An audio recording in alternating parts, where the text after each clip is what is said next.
We come on the air with breaking news. On the left-hand side of your screen, J.D. Vance, the vice presidential nominee, speaking in Radford, Virginia. You have to imagine that the thoughts about J.D. Vance have now changed, that we know on the right side of your screen, Kamala Harris is now the Democratic nominee apparent here on this Monday evening. The election is 106 days away, and we're going to be seeing a lot more split screens like this. The Republican nominee for vice president rallied supporters in Virginia, and the de facto Democratic nominee yet to pick her vice presidential candidate. Kamala Harris met with her campaign staff a short while ago in Delaware. I took on perpetrators of all kinds. Predators who abused women. Fraudsters who ripped off consumers. Cheaters who broke the rules for their own gain. So hear me when I say, I know Donald Trump's type.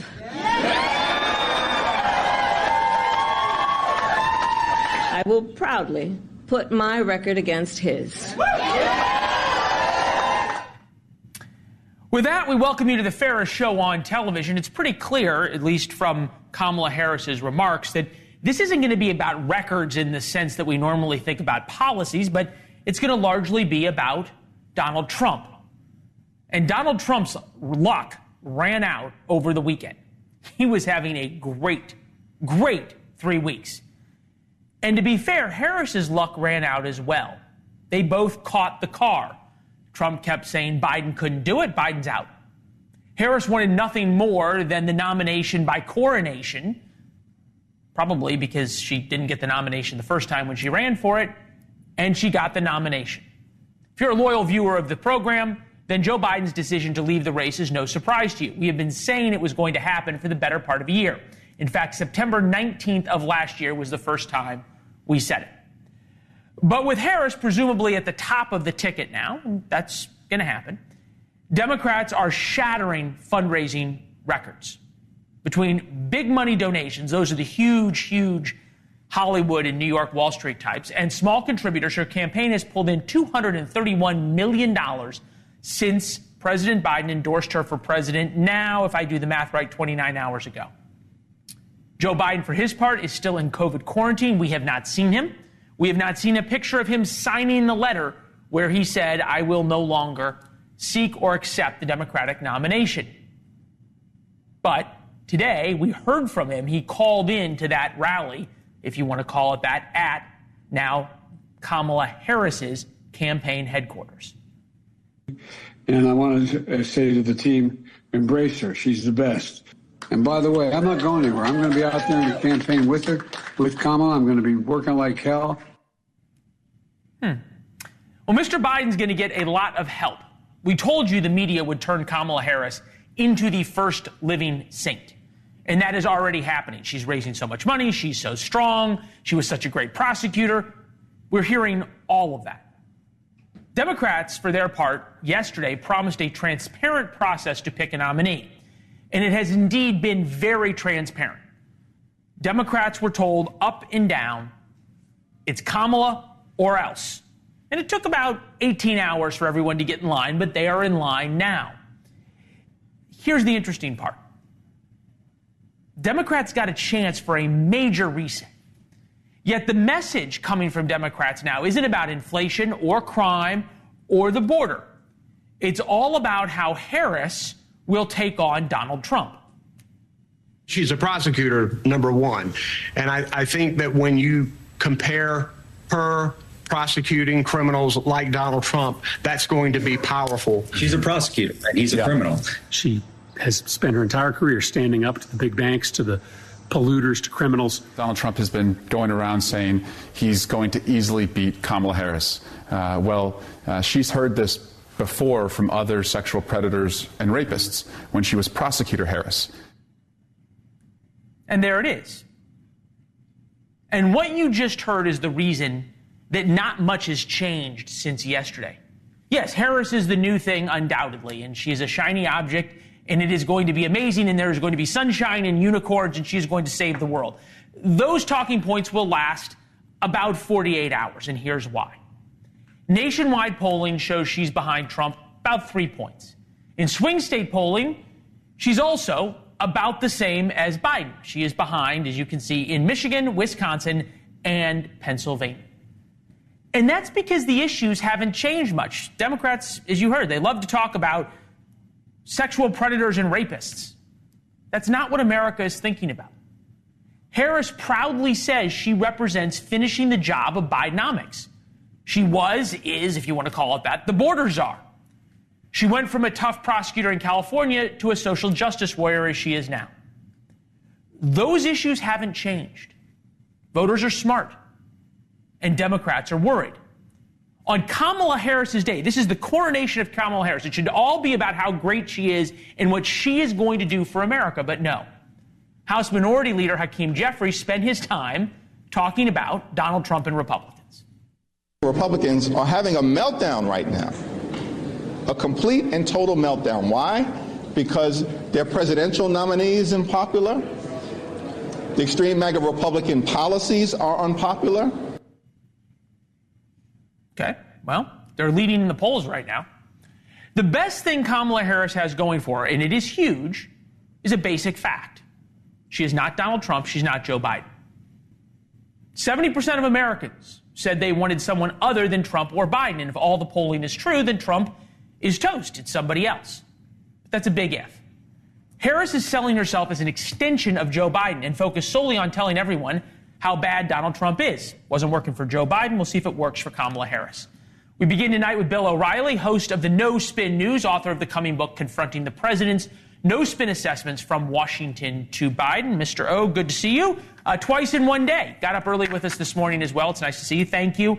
Look, you say you're a simple guy. I say I'm a simple guy. If this is a referendum about Donald Trump, he loses. If this election turns out to be a referendum on Joe Biden's policies and another 4 years of them, Donald Trump wins. Fair? Too simplistic. So I am a simple man, and you probably are as well. But this is about what Americans can tolerate. And let me explain that. So the Harris and Democratic forces are going to be vile, V-I-L-E. They're going to call him a Nazi, a predator, everything under the sun they're going to call him. Trump is no cupcake. He'll fight back, probably get in the mud. Shouldn't. If he didn't, he would win. But he probably will get down there. So it's what Americans can tolerate. How much of this garbage can you tolerate? So I don't think that Kamala Harris is well-liked in this country at all. And our polling numbers show that. She ran for president. She got 6% of the vote. Nobody wanted her. She's been a terrible vice president, hasn't accomplished anything. She was a terrible senator. 4 years, no legislation passed at all. She didn't do anything in the Senate, just sat there. So she's running on, well, I hate Trump. How many times can you hear that?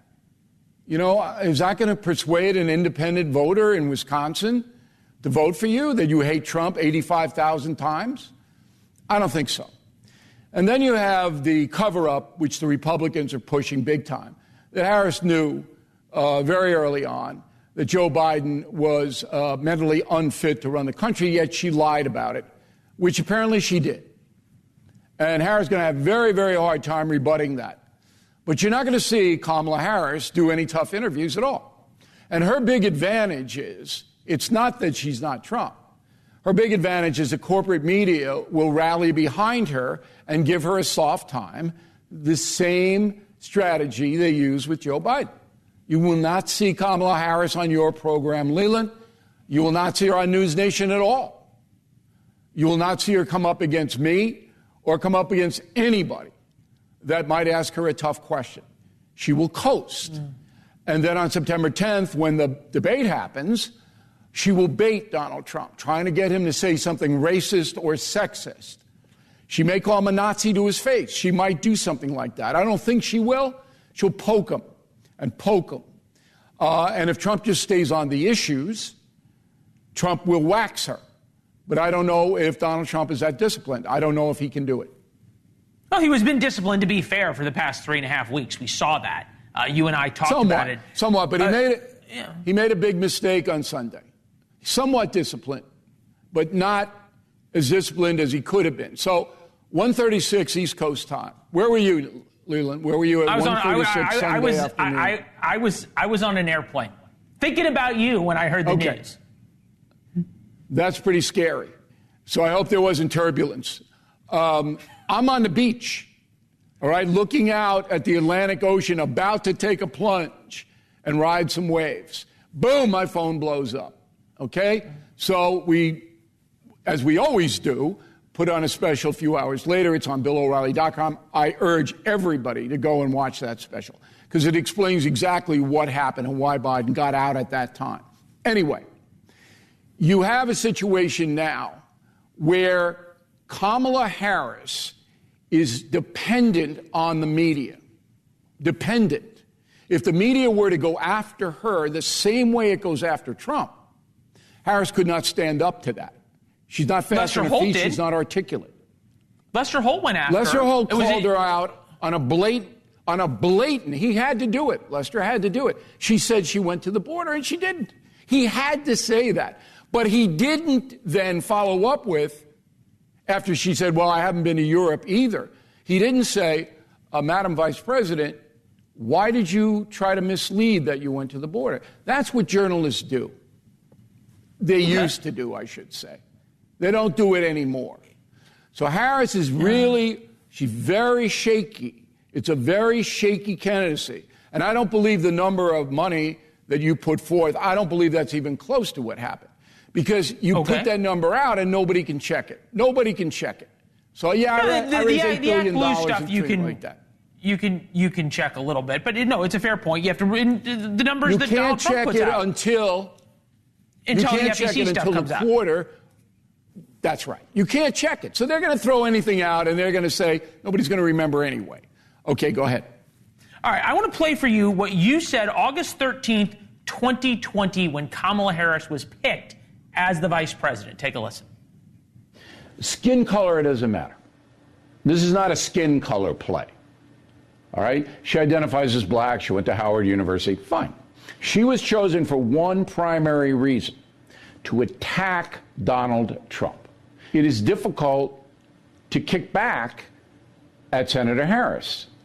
And when Trump does, and the Trump supporters do, they will be branded racists and misogynists. All right. So a little different than the idea that she was hired as a DEI play, which you said about a month ago. But now that she is running for George Washington's job, does the racist and misogynist protection still apply? Somewhat, because she has to defend the Biden record, which she attached herself to. So it's very easy to beat Kamala Harris in a debate. All you say is, Madam Vice President, you were assigned to be the border analyst and to come up with the root causes of this massive migration. Did you file a report, madam? The answer is no, she did not. Why didn't you file a report? She doesn't have an answer for that. What do you think the root causes are now after 3 years of researching this? She can't answer the question. You see what I'm talking about, Leland? I'm taking notes. Has attached herself to the Biden campaign. I hope you get the interview, because she's going to go on with the softest people. There's going to be arrangements made. They'll probably get the questions in advance. It's the same con that the American people know, but they're not outraged enough. See, the Democrats, of 43% or whoever are supporting Kamala Harris, they don't care if she's efficient. They don't care if she booted the border. They don't care about anything but ideology and party. All right, so Kamala Harris has made a name for herself in one area, abortion. Kamala Harris believes that it should be legal to take the life of an unborn child up until birth. No restrictions, no time restrictions, nothing. Do you know how many countries in the world have that policy. You're going to say North Korea and China. No, I get the point. It was interesting how we had a Democratic congressman on. You're going to go two, right? North Korea and China. Do you know how many countries, Leland, have a law that says you can take the life of an unborn up until birth? Do you know how many? Go ahead. 3. Okay. 3. North Korea, China, and so that's where Kamala Harris, Brazil. No, the United States, it wavers now, but she wants that. And she hides behind reproductive rights. Now, I grant it's rare that happens. It doesn't happen a lot. But the fact that she wants it is about as extreme as you could possibly get. No, she was the look. I mean, I thought you were going to go to this. She was the most liberal senator of all senators in 2019. And that was a bad day for Bernie Sanders and Elizabeth Warren. They go, what are we doing wrong? Kamala is more liberal than we are. How can we correct that? So, in the end, if Donald Trump just stays in the policy, here's what I'm going to do to improve the country. Here's what I'm going to do to bring grocery prices Bill, I feel like down, I can sum this interview up. Down. When Leland said at the beginning of this interview, when Leland said, if it's about the issues, Donald Trump wins, you called me too simple. You just repeated my line. No, but that's not the analysis on Harris. Are you referring to yourself as Leland, by the way? Is that what you're doing? Yeah. Look, the analysis becomes complicated when you have the Democratic Party pushing Kamala Harris as St. Joan of Arc, which is going to be echoed, and you pointed that out, by the media. This is the greatest person since the 18-year-old St. Joan was burned at the stake. That's Kamala, the little girl on the bus. That little girl was me. You ought to book Maya sold the Rudolph, T-shirts. The Saturday Night Live. What an impression. But anyway, all right, we'll do it. Trump can win this. Let me sum up. Trump can win this, but he can't get in the mud. All right. There you go. Well, there you go. All right. An even simpler sum up than I had. Bill, good to see you. Thank you. Appreciate it. Double duty today. Kamala Harris, as Bill noted, once ran for president. It was a disaster. We'll show you the tape that could end this presidential run, too. There's no question I'm in favor of banning fracking. So, yes, and starting with what we can do on day one. The Secret Service director says she accepts responsibility for the attempted assassination of Donald Trump. Why does she still have a job? You know what it looks like, Director? It looks like you won't answer some pretty basic questions. It looks like you got a 9% raise and you cut corners when it came to protecting one of the most important individuals, most well-known individuals on the planet. A former president, likely the guy who's going to be the next president. Looks like you guys were cutting corners. That's what it looks like to me. Reasonable people can agree Kamala Harris failed miserably at running for president in 2020. She didn't even make it to Iowa. That is an experience that Democrats who are now placing all of their hopes and dreams on Kamala Harris hope America forgets. And I just hope America gives her a chance and get to know her before you decide, oh, I don't like her laugh or some stupid nonsense like that. Look at who she is as a person and how well she'll be able to lead our country. With us now, Dan Kildee, Congressman of Michigan. Welcome back to the program, sir. It is good to see you. I love having you on because you're from Michigan. Not that far from where I'm from in Michigan. We look at the map, 270 to win as it exists, and almost every road for the White House runs through the state of Michigan. I want to play you a quick soundbite. This is Kamala Harris back in 2019 at the debate talking about the border. Take a listen.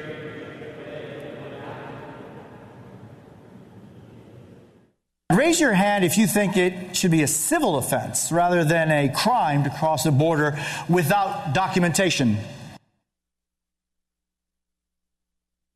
Her hand high. That doesn't play well in suburban Michigan. Suburban Michigan's worried about the border. We see the polling every day.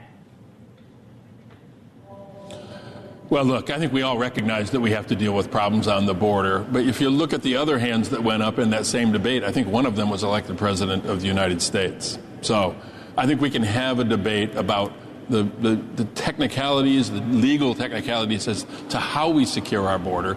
I do think it's notable that the former president had an opportunity to voice support for a bipartisan piece of border legislation that Republicans and Democrats came together to work on. He'd rather have the issue in November than actually solve the problem. And that's kind of the issue. I watched a little bit of the end of your last interview, and I think the point that was being made is that President Trump has a tendency to fade away when it comes to real issues about policy and engage in personalities. And I think that's what we're going to see. We're kind of seeing that again already. And I think it's because he really isn't a policy-centric person.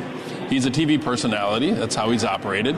He chose a celebrity to be his vice presidential running mate. I think anybody can criticize any candidate for president. People can criticize positions that Joe Biden has taken. I have. Maybe that Kamala Harris has taken.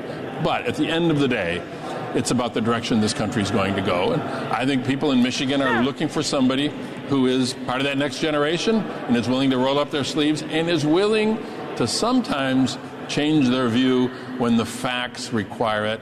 And I've seen over the years that's something that Kamala Harris has been willing to do. She's certainly done that when it comes to issues of criminal justice. She was a tough prosecutor. Yeah, she definitely changed her mind on that. I'll go one further for you. Look, Donald Trump had the White House, the House, and the Senate, and he still couldn't get the border secured or the wall built. So there you go. But we think about where the polling is right now. Michigan, Trump 48, Harris 46. Wisconsin, Trump 49, Harris 47. Pennsylvania, Trump 49, Harris 44.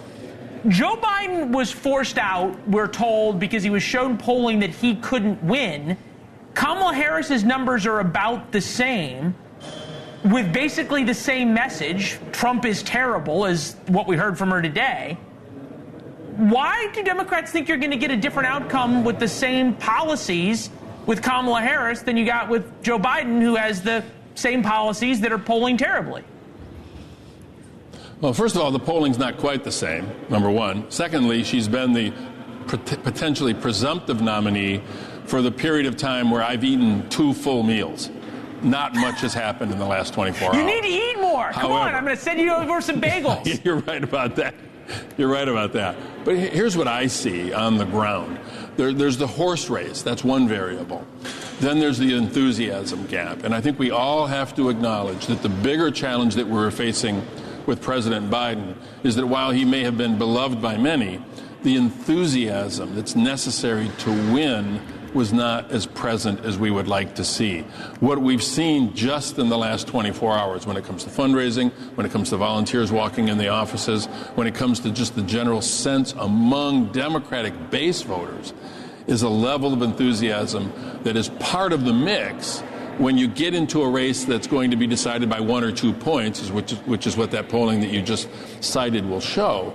The gap is overcome not so much by persuasion, but by the enthusiasm of those base voters who may or may not show up. And I think that's where we have a shot. Now, I'm going to be clear with you, Leland. This doesn't mean Democrats are now going to walk into the White House. We have to work to win. But this gives us a fighting chance to do it. It's still going to be a tough race.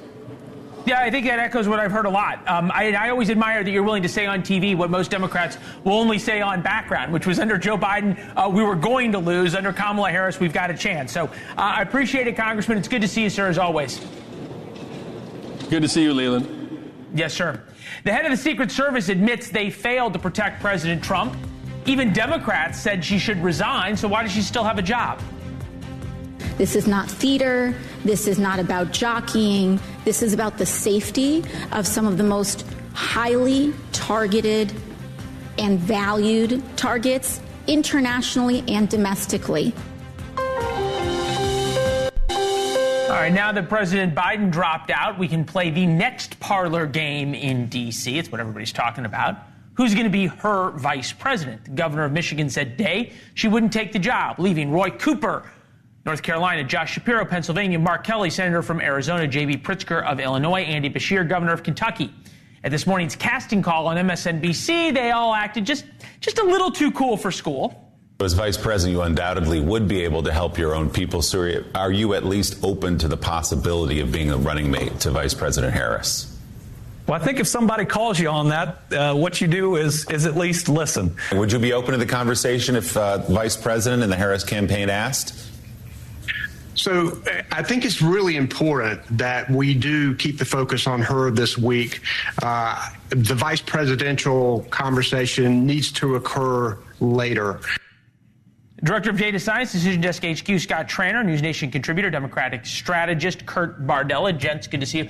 This reminds me of like when you were calling a girl and asking her for prom, right? And she's like, well, maybe. Let me think about it. Let me see if I get any better offers. Got to look at some polling, maybe a little bit of data. We'll put up the 270 to win map. Scott and I were up early. You were probably sleeping in. I wasn't invited. Okay, well, there you waiting go. for the talking points. Yeah, really. He was waiting. Okay, so he made the point, Pennsylvania and North Carolina, that if Democrats win either one of those two states, that is the race. Yeah. Does that mean it's Shapiro or Cooper? I think so. I mean, I think, again, on the Democrat side here, to me, there's no path to victory, especially without Pennsylvania, especially. I think that is the most important of the swing states here that Democrats have to hold. So I think conventional wisdom, for whatever that's worth, we would say Shapiro makes a lot of sense. The one benefit of Cooper, though, is unlike all the other selections that you're talking about, it doesn't cost the Democrats anything. You're not losing a competitive seat or a governor that's in a good spot. You're not triggering any kind of special election that's going to be competitive and cost millions of dollars. Cooper's already going to be on the way out anyway, so there's a benefit there. He's a little older, right? It's a different play in terms of how it looks. We heard from Kamala Harris, though, who normally it's the vice presidential nominee who's the attack dog. Now she's at the top of the ticket, and pretty much a lot, I would say, of her speech today at her headquarters was not about her and what she was going to do. It was about Donald Trump. Take a listen.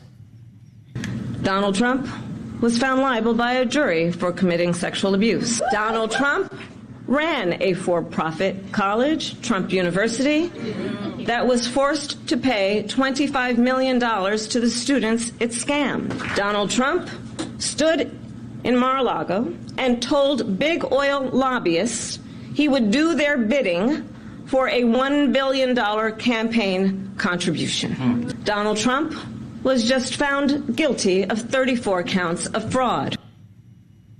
All right, Scott Tranter, who is there that was going to vote for Donald Trump, but now that Kamala Harris is on the ticket and she's saying all of these bad things about Donald Trump, they're going to vote for Kamala Harris? Yeah, I don't know that that's a very measurable segment. I think the better way to look at it, if we're trying to find some pros for Kamala Harris, is there's a lot of Democrats who are like, I'm not excited to come out for Joe Biden, but now that's what Dan Kildee. Yeah, that's the difference. So speaking of that, right? Okay, the way we're going to see this is in polling, because right now, statistically, Kamala Harris is doing the same as Joe Biden, right? She is basically a stand-in. And this is on the if, right? This is on the promise for Democrats. We're going to kick Joe Biden out. And hopefully Kamala Harris is going to start doing better in the polling because we think she has an upside. Kurt Bardella, to you. What keeps the same Democrat cabal that kicked out Joe Biden from looking at polling 2 weeks from now when it hasn't changed and saying, okay, we're going to get Kamala Harris out? Well, I think the one thing that'll be interesting that I know a lot of Democrats are going to look at. Are you just passing over my... No, I'm going to answer it. Okay. I'm going to answer it. I think the thing that's interesting that I'm going to be looking for, that DDHQ will be looking at too, is what we have seen to this point in a lot of the polling with Biden is that a lot of Democrats have not been enthusiastic at all about Biden at the top of the ticket. Will that, and even if the numbers nationally and in general election matchups stay more or less the same within the error margin, will the enthusiasm gap, though, for Democrats change? Will that all of a sudden go up? Because I still think that this is a get your side to turn out to vote election more than anything. And to this point, there's been no enthusiasm, no energy, no excitement behind the Biden-Harris ticket. Does that change now that Harris is at that top? The flip side, right, is it could also more motivate. There's a lot of, I think, people who may have been okay with Joe Biden in Michigan and Pennsylvania, that they find Kamala Harris, and we can go through that she wants to end fracking, that she's okay with illegal immigration, essentially. She wants to defund the police. She talked about abolishing ICE. Those kinds of things, Scott, may turn out even more Republican voters, right? Yeah, that's why that VP pick is very important. You know, as Kurt, pointed out, and we should record this, he was right. Talking point was good, right? If she wins Pennsylvania, she has an 86% chance of winning the presidency. If she wins North Carolina, which is a much steeper climb, about an 82% chance of winning the presidency. So providing some outs, some good VP picks to counteract some of those issue contrasts you see there, she's got some upside. It's interesting, and I'm going to give myself the last word, that there's absolutely no discussion of a hardcore progressive as her VP. That's like totally off the table. She checks that box. Right, but nobody's even talking about it. All right, gents, appreciate it. Good to see both of you. Thank you. I expect an invitation next time you're doing the morning show. You can do the morning show. I'm going to sleep is what the invitation's going to be. Two lawmakers who never agree. We have consensus in Washington. Democrat Jamie Raskin of Maryland, Republican James Comer of Kentucky, just demanded the Secret Service director resign in disgrace. It's been 9 days since the assassination attempt on Donald Trump, and still, we know almost nothing about the shooting. We still don't have a motive, reason why the Secret Service didn't respond to reports of the shooter on the roof. We don't know why they ignored this video. You can see people pointing out on video the shooter. That was new. The director of the United States Secret Service was subpoenaed today by the House Oversight Committee, and her testimony cleared absolutely nothing up. If you have an assassination attempt on a president, a former president, or a candidate, you need to resign. Is an Iranian assassin more capable than a 20-year-old?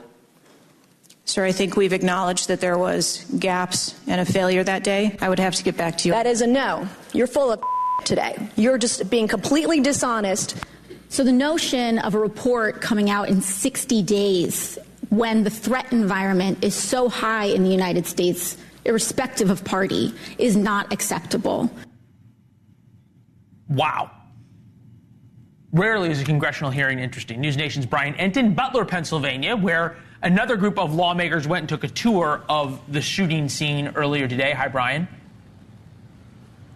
Hey, Leland. Yeah, the House Committee of Homeland Security, they were here today, Leland. Both Democrats and Republicans seem equally frustrated with the Secret Service director. Here, they were frankly shocked, the congressmen and women, that they came here for a tour of the spot where the shooting happened before the director has even been here. The Secret Service director still has not come to Butler, Pennsylvania. A couple of new things that we learned today, Leland. First of all, the communication breakdown. We knew that there were communication issues. It's far worse than we even realized. Typically, it is protocol in the Secret Service Command Center during a rally like this for there to be a local police officer also in the center with a radio, able to communicate with the local officers and tell them what's happening with the Secret Service. We found out today there was no local police officer in the command center with a radio. That could explain why the local police didn't seem to know what was going on. The second big development today, Leland, and this is something sources have been telling us, and now Senator Josh Hawley from Missouri also says he's confirmed it, that there were local police on the roof at one point, but that they went inside and decided to station inside the building and not on the roof where the gunman was because of the hot weather. All of that now under investigation by the FBI. Leland? Yeah. Stunning in so many ways, and I think we don't even know a third or half of it. Brian, keep digging. That's what you're great at, my friend. We'll talk soon. Appreciate it. Republicans can't figure out if Kamala Harris is the best or worst candidate to run against. Which is it? I'll tell you when we come back. His political life, and now his pick for vice president is not happy. Is it a coup against Joe Biden? It's sort of, yeah. I think it is. I mean, look, there's a constitutional process, the 25th Amendment. If Joe Biden can't run for president, he can't serve as president. And if they want to take him down because he's mentally incapable of serving, invoke the 25th Amendment. You don't get to sort of do this in the most politically beneficial way for Democrats. If it's an actual problem, they should take care of it in the appropriate way. All right, Corey Lewandowski is with us. He ran Trump's 2016 presidential campaign. Good to see you, my friend. I can't figure this out. Republicans really want to run against President Kamala Harris, the first woman president in history?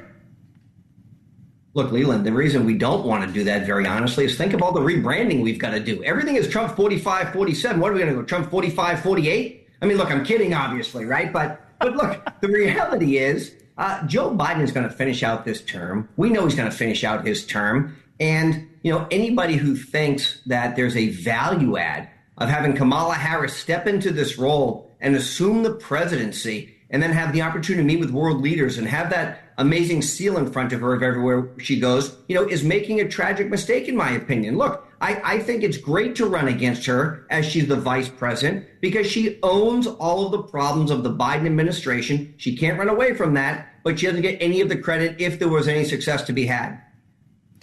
Look, I said it at the top of the show, the things that haven't changed. Grocery prices. They were the same today that they were on Friday. Crime problems in American cities, same today as they were before. The effects of the border crisis, same as they were before. I can go down the list. Okay, and I thought it was interesting that one of the biggest applause lines at the RNC during President Trump's acceptance speech before people got bored and started looking at Twitter was, I'm going to end the EV mandate, which is this proxy for all of the other things. Why are J.D. Vance and Donald Trump not out there today only and solely talking about this rather than complaining about what the Democrats are doing? Well, I think they feel that they kind of got a sham deal in this, in the sense of Joe Biden was in this race. Donald Trump has spent tens, if not hundreds of millions of dollars running against him. Oh, come on, Corey. You can't sit around for day in and day out and say over and over and over again, Joe Biden is, drooling and can't be president, and then complain when Democrats replace him. Please. Well, look, we kind of knew this was coming. Anybody who watched that debate, 3 weeks ago knew that this guy was not going to make it through another 4 years. And look, what we've seen now, Leland, it seems to be that Kamala Harris has all but wrapped up this nomination for the Democratic Party. Now, look, you're up in New Hampshire. You're up in New Hampshire, okay, where everybody is nice and doesn't watch TV. I'm in D.C. It's wrapped up for Kamala Harris. This thing's over. Okay, it's done. The only big question, really, is who does she pick for vice president? And look, I know the convention's still 3 weeks to a month away for the Democrats, but she's got a very serious decision to make, because there is some portion of the electorate that has been familiar with Kamala Harris that doesn't want her to be our next leader because of the failures on the border, and they are concerned, and rightfully so, that if what she did on the border, she extrapolates to the rest of this country, we're going to be in big trouble. So her vice president pick is going to be much more important than anything else that she does in the next 60 days. Yeah, I hear that. I definitely hear that. Last question for you, and I'll give you 30 seconds.